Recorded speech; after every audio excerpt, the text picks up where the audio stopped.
my channel and this is about sastra. So, oke, hari ini kita berkesempatan untuk bertemu dengan salah satu petinggi daripada UTM.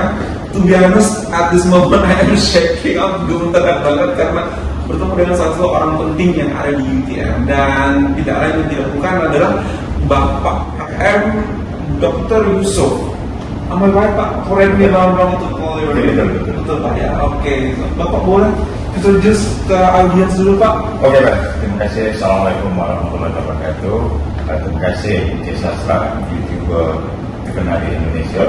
Dan saya bagi Pak Yunting ini ingin mengucapkan terima kasih kepada DJ Sastra karena sudah datang ke UTM untuk kita berbual-bual dan juga memperkenalkan UTM kepada masyarakat, bukan saja kepada masyarakat Indonesia, betul, tetapi tentu juga kepada masyarakat Malaysia dan juga siapa saja yang mengikuti sesi temu bual bicara kita pada pagi ini. Dan untuk makluman, sebenarnya seperti yang dimaklumkan oleh Cik Sastra tadi, saya adalah pengurusi bahagian pemajuan Jabatan Timbalan dan Chancellor Pembangunan Universiti Teknologi Malaysia, yang mana tanggungjawab kami di bahagian pemajuan yang diberikan oleh pihak universiti adalah berkaitan tentang pendanaan dan penjanaan UTM.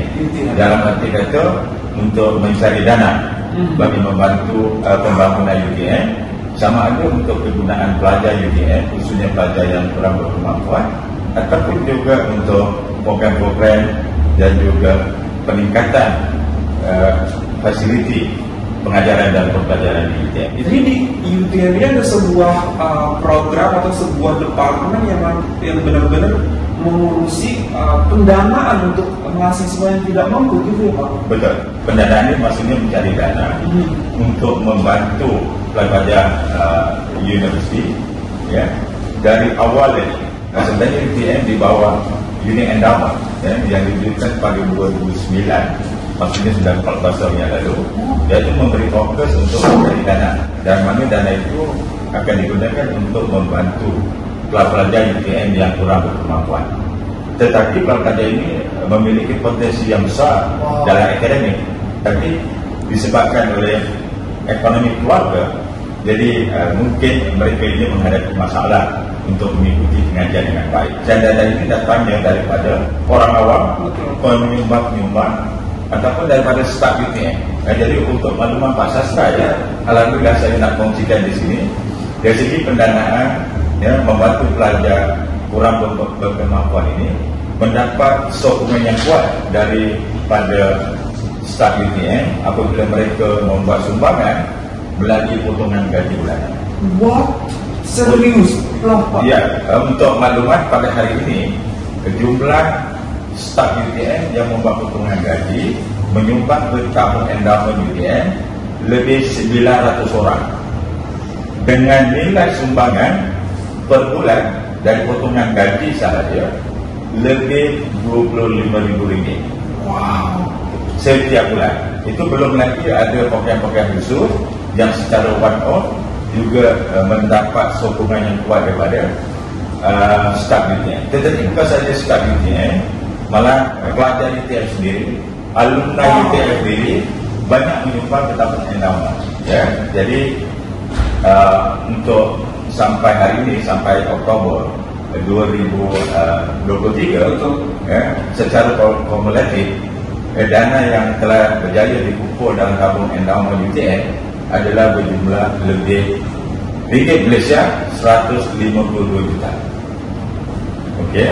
Dan selain daripada warga UTM saya katakan tadi, iaitu staf, pelajar, alumni, tetapi pihak korporat juga banyak membantu, ya, menyumbang ke tabung endowment UTM. Ya, antara yang besar adalah Yayasan Azman Asyik, Johor Port, Berhad, dan juga Bidari Kekal Sendirian Berhad. Itu antara pihak korporat yang banyak membantu menyumbang ke tabung endowment UTM. Ya, jadi sebab itu saya katakan tadi bahawa UTM antara universiti di Malaysia yang melihat bahawa membantu pelajar ini adalah sangat penting, ya, iaitu dimulakan pada 2009. Jadi dalam bentuk sumbangan itu, yang kita telah gunakan, kita telah berjaya daripada tabung endowment itu sendiri memberikan beasiswa, Pak. kepada pelajar UTM yang kurang berkemampuan ini, beasiswa saja, yaitu lebih kurang 800 orang pelajar. Ya, dengan nilai yang dikeluarkan untuk beasiswa hampir 30 juta ringgit. Dan alhamdulillah yang telah selesai pengajian hampir 400 orang. Jadi kita bayangkan mereka ini semuanya dulu adalah pelajar-pelajar yang kurang berkemampuan, tapi ada potensi yang sangat tinggi dari akademik. Dan ini hasilnya nanti apabila mereka telah berjaya menamat pengajian, mereka akan balik kembali menyumbang kepada keluarga, masyarakat dan jadi ini yang boleh saya kongsikan di sini Bang, dari UTM ini agak betul. Saya dari itu kaget Pak dan statement Bapak. Jadi sebenarnya di UTM ini, di endowment yang membantu pelajar pendana ini, kita memiliki banyak tabung. Tabung alumni ada, tabung endowment, Azman Nazim ada, tabung endowment, Al-Bukhari ada, dan banyak lagi. Dan satu sebab saya bersama dengan Pak Sastra, jadi salah satu tabung yang wujud di UTM, di endowment, untuk membantu pelajar adalah tabung endowment pelajar Indonesia. Kita sudah ada juga Pak. Allahu Akbar, buat orang Indonesia. Jadi dari segi objektifnya sebenarnya tabung endowment pelajar Indonesia ini, dana dalam tabung tersebut akan digunakan untuk membantu pelajar Indonesia yang belajar di UTM yang barangkali ada menghadapi masalah keuangan. Karena dana sumbangan besar dalam tabung endowment pelajar Indonesia ini adalah datangnya dari sumbangan Bapak Profesor Dr. Zainuddin, yang merupakan waktu sumbangan itu diberikan, beliau adalah Rektor Unsri, Universitas Sriwijaya Palembang. Dan kebetulan Prof. Zainuddin juga merupakan alumni UTM. Dan sebab S3-nya ataupun doktor bersamanya di UTM. Jadi sebab itulah kembalinya kita mewujudkan tabung endowment ini. Terima kasih pada kesempatan ini saya ingin menyampaikan kepada Prof. Dr. Zainuddin yang menyumbang RM 10.000 ataupun kalau rupiah Indonesia hampir 30 juta memulakan tabung endowment pelajar Indonesia. Jadi kebetulan sebab kita berbicara pada pagi ini, mudah-mudahan ada masyarakat Indonesia ini, alumni dan sebagainya yang boleh sama-sama membantu dalam tabung endowment pelajar Indonesia yang akan digunakan nanti untuk membantu pelajar Indonesia di sini. Selain Indonesia, sebenarnya kita juga ada tabung endowment pelajar Yemen. Yemen? Sama juga. Jadi di sini kita ingin mengajak masyarakat negara terkait Yemen atau Indonesia untuk menyumbang ke tabung tersebut, dan nanti akan digunakan untuk membantu anak-anak dari negara masing-masing ketika belajar di UTM, barangkali ada masalah keuangan dan sebagainya. Itu adalah salah satu tujuan utama daripada program ini Pak. Seperti tadi Rektor Universitas Sriwijaya ketika sudah keluar maka dia akan melakukan hal yang sama juga. Seperti itu, dan akan membangun endowment ini. Kenapa? Karena orang-orang juga perlu untuk mendapatkan pendidikan yang sama, no matter the condition seperti apa. Betul, makanya itu nanti kalau katakan tadi dana di dalam tabung endowment pelajar Indonesia sudah besar, sudah banyak, barangkali boleh digunakan juga untuk mensponsor barangkali ada anak-anak Indonesia yang kurang berkemampuan tetapi ada potensi untuk belajar di UTM. Awal mula tercetusnya ide ini kenapa Pak? Kenapa ada tercetus ide? Ayo kita bikin sebuah program atau departemen yang memang khusus untuk bikin endowment seperti ini untuk orang banyak seperti itu. Ya, dari segi sejarahnya saya ingin menjelaskan sedikit. Sebenarnya ide ataupun idea mewujudkan endowment UTM ini adalah dari mantan Chancellor UTM yang kelima, yaitu Datuk Sri Zainuddin. Beliau yang memulakan, dan kemudian tabung itu sebagian beliau menyumbang sebagai permulaan ke tabung itu dan kemudian dikembangkan, dan sampai hari ini Datuk Sri Zainuddin masih tetap meneruskan membantu mencari dana untuk memantapkan endowment. Di tahun 2020 terutamanya ketika pandemi, banyak orang hilang pekerjaan, betul sekali. Ekonomi makin Betul. Tidak menentu, menyebabkan banyak pelajar-pelajar yang memerlukan bantuan. Tetapi dengan kata seperti itu sebenarnya khusus untuk UTM, kita telah bersedia sebenarnya, sebab kita sudah mulai pada tahun 2009. Sebab itu waktu pandemik waktu sekarang, bukan saja dalam bentuk beasiswa, banyak kita bantu pelajar kita melalui endowment. Contohnya waktu pandemik, pelajar yang tidak boleh keluar, kalau di Indonesia itu ada itu PKP, maksudnya perlu disediakan makanan, minuman, jadi itu dari sumbangan-sumbangan itu kita gunakan sehingga akhirnya pelajar yang berada di dalam kampus itu tidak ada masalah untuk makan dan minum, tetapi kita menyediakan dana. Dan bukan itu saja, jadi ketika pandemi juga mungkin barangkali sama dengan di Indonesia, dari segi pengajaran pembelajaran itu adalah secara online, maknanya mahasiswa itu tidak masuk ke kampus, berada di rumah masing-masing. Tetapi tidak semua, bila berada di rumah masing-masing, pelajar ini memerlukan peranti, peranti maksudnya ada komputer dan sebagainya. Tapi tidak semua pelajar yang mampu memiliki, terutama yang kalau di Indonesia kita katakan tadi yang di-40. So bagaimana mereka ingin belajar di rumah mereka sedang mereka tidak ada komputer, tapi itu makanya kita berikan bantuan daripada endowment itu tadi, dana yang ada kita berikan bantuan untuk mereka memilih komputer, laptop, dan mereka boleh meneruskan pembelajaran dari rumah. Jadi alhamdulillah, jadi perancangan UTM 2009 itu jelas kelihatan manfaatnya itu mulai di tahun 2020. Apabila bukan saja yang dalam bentuk beasiswa, tapi dalam bentuk peralatan pengajaran pembelajaran. Ada syarat enggaknya Pak? Maksudnya apabila misalnya mahasiswa sudah mendapatkan bantuan daripada endowment, kemudian nanti setelah dia lulus dia harus back to UTM, or oke, kamu dapat beasiswa tapi kamu harus ini untuk UTM, ada nggak? Setakat ini kita tidak mengenakan syarat, sebab di sini tujuan asal kita adalah untuk membantu, sebab itu yang mungkin 400 sudah bergraduan itu kita tidak mengatakan you bayar balik, hanya 1 bulan 50, tetapi kita hanya memberitahu sekiranya sudah ada kemampuan mengajak untuk mereka menimba kembali, tapi tidak ada syarat. Cuma kita mengingat-ingatkan. Tapi banyak juga yang sudah kembali, maknanya menimba ke endowment. Jadi kalau satu waktu mereka menerima, sekarang mereka memberi untuk adik-adik. Sebab yang susah itu bukan biasa dia, yang di bawah mungkin ada susah dalam keadaan hari ini. Jadi makanya itu kita kemarin UTM hanya memberitahu sekiranya ini jemputlah untuk menimbang, menginspirasi. Ya.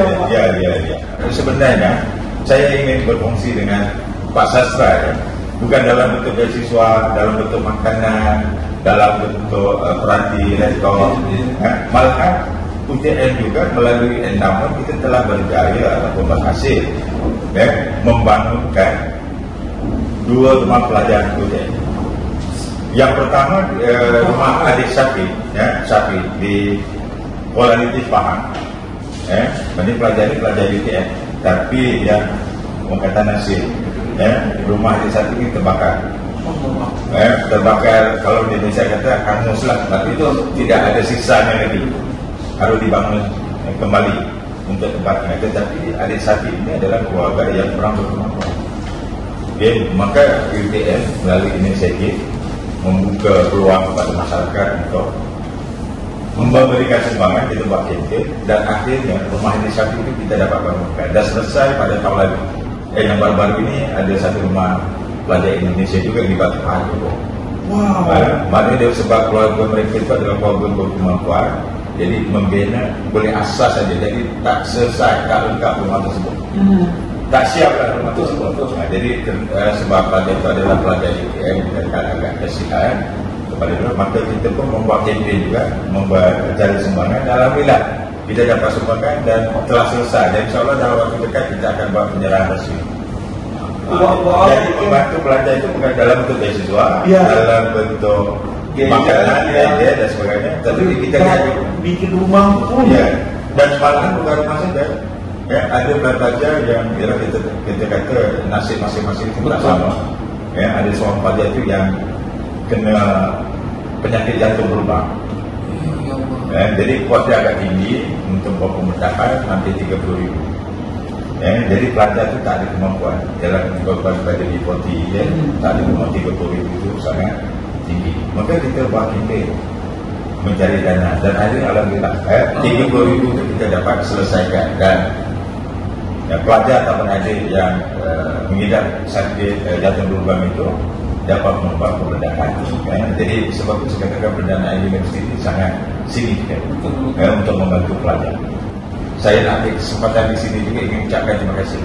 Banyak UTM bukan sendiri, walaupun saya sendiri yang saya kongsikan ini adalah inisiatif UTM. Betul. Tapi kejayaan itu adalah dengan sokongan semua pihak.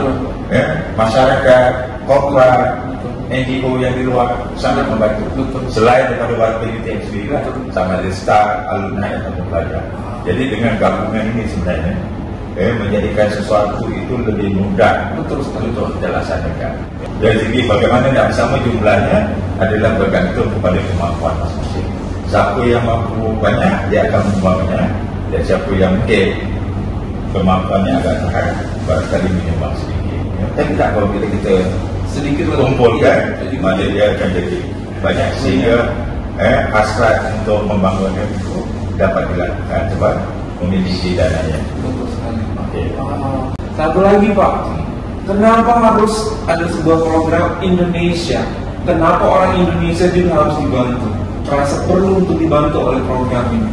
Terima kasih. Sebab apabila dia sudah menjadi kita katakan citizen UTM, warga UTM, jadi kita sudah melepas citizens masing-masing. Maksudnya kalau dia UTM, maka kita UTM berasa bertanggung jawab. Bukan bila kata UTM hanya untuk lokal orang. No. Sebab semua pelajar UTM tak kira dari Indonesia, dari Yemen, malahan yang baru ini sedang kita usahakan. Kita pun sudah tahu, dunia semua tahu, Palestin. Ya, UTM ada program untuk membantu pelajar Palestin. Jadi sebab bila saya katakan tadi kita dah jadi UTM citizen warga UTM, dia dah merentas negara dan merentas agama.